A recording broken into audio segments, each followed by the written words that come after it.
แล้วเนาะ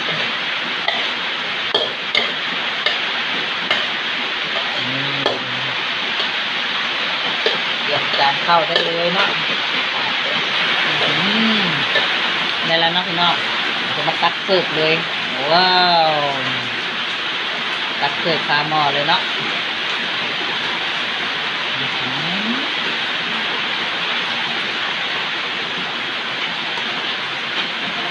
ร้อยเลยพี่น้องได้เมนูอาหาร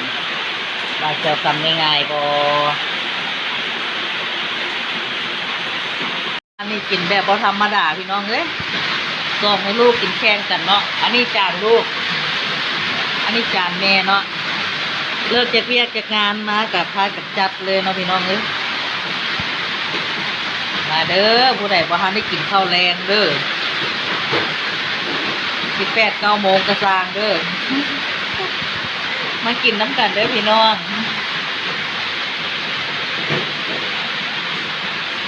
It's little too much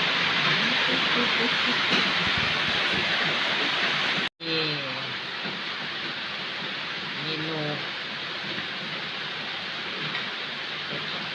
ผัดเผ็ดใส่ไข่เนาะพี่น้อง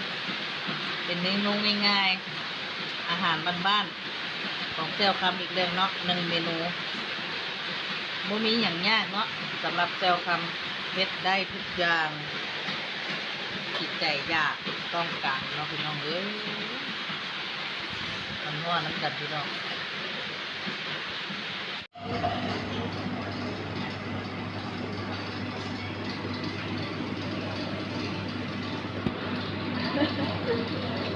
พูดยากเตรียมลงมือแล้วพี่น้องเป็นข้าวนอกบ้านแล้วมีน้อยทางนี้ถ้วยน้อย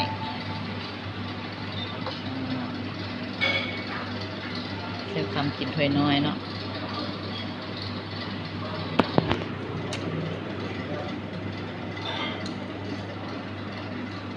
แอนเยอะนะ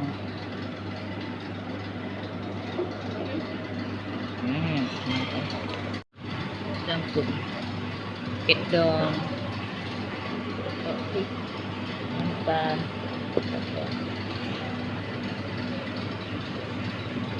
สามารถใส่ตามใจได้เลยนะพี่น้องอย่างนี่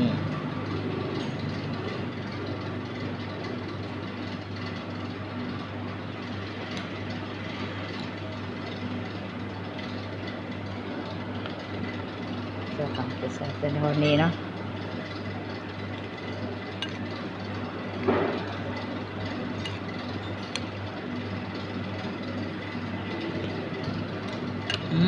แซ่บเลยพี่น้องเลย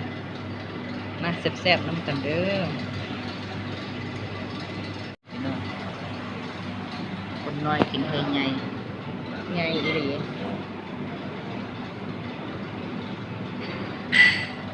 คนนี้กินแล้วก็จะมาปรุงรสกันเลยเนาะนี่ขั้นตอนแรกเราต้องซิม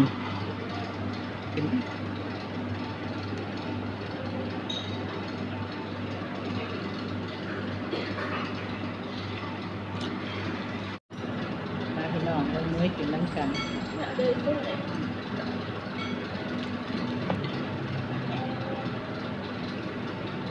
มาลงมือเลยพี่น้อง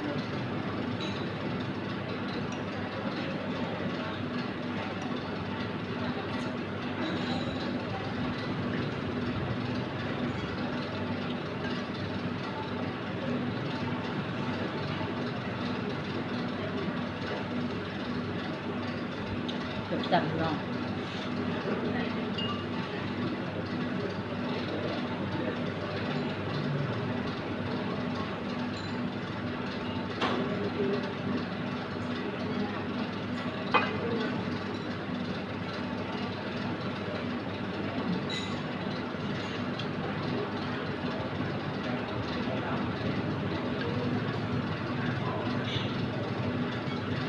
กงได้สดชื่น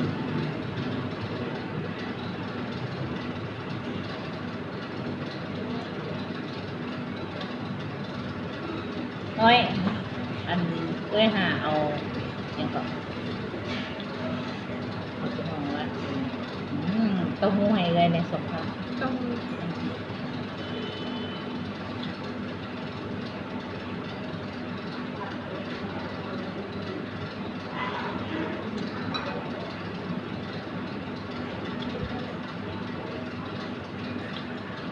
เอามาเป็นน้องเป็นน้ำกันแซ่บ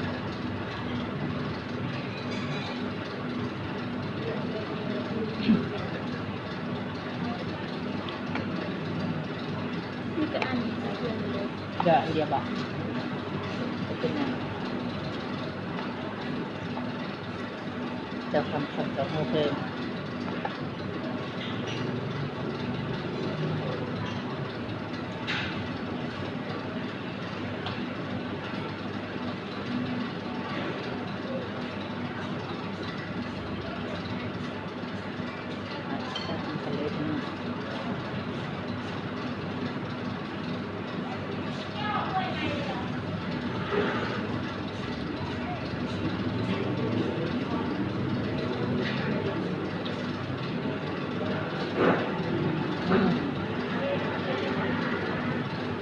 ไข่นก